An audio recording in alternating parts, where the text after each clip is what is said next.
loud voice, so I'm going to try and speak as loud as I can so you guys can hear me. I'm not a public speaker. In fact, I rarely speak to a group of people, much less a crowd. So I wrote down my thoughts, and I'm going to just read them to you now. When I started working at Canocta Gas and Mart about 5 years ago, Forrest was the first of the employees to make friends with me. He made me feel welcome and at ease in my new job. It was almost like it was his job to make me feel welcome. And we worked together for a long time, and I started to feel a closeness to him like he was my little brother.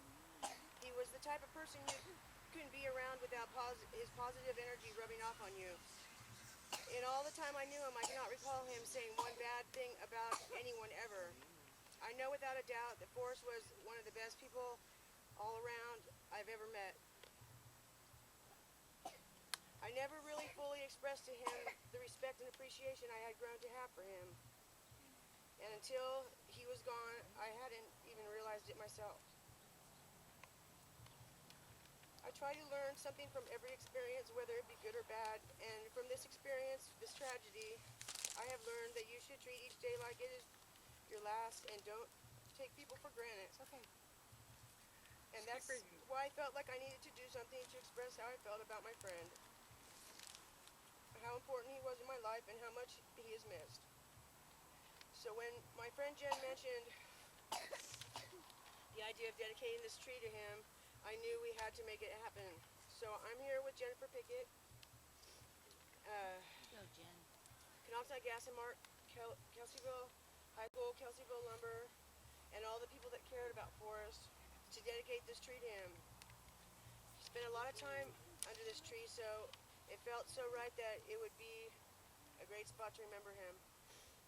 I know a way that we all can honor Forrest, a way that we can reach up and touch Forrest's heart. Try to be more like he was, positive, kind, caring, considerate, and mostly non-judgmental. Instead of picking someone apart and talking nasty about them behind their back, say something positive to their face and help build them up to success. Just make a small effort every day to be a better you. Try to be positive when you feel negative coming on. When you see a person in need, give them a hand. Smile a lot, have fun, and make the most of whatever situation you find yourself in. Help out when you can, and above all, be a good role model. These are the kind of things you can do if you want to be like him. If you want to make a difference to make this world a better place, if you do these things, Forrest will live through you. So let's keep Forrest alive inside of all of us.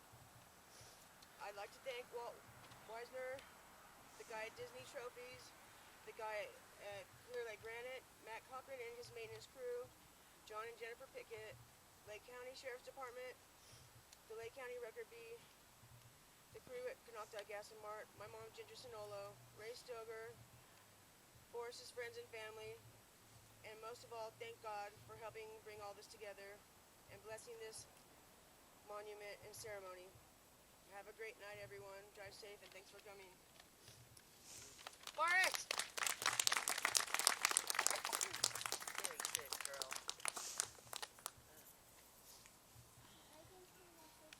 Here it is. Okay. Well, I'm just glad it's done too, man. You did? Oh, well, good for you.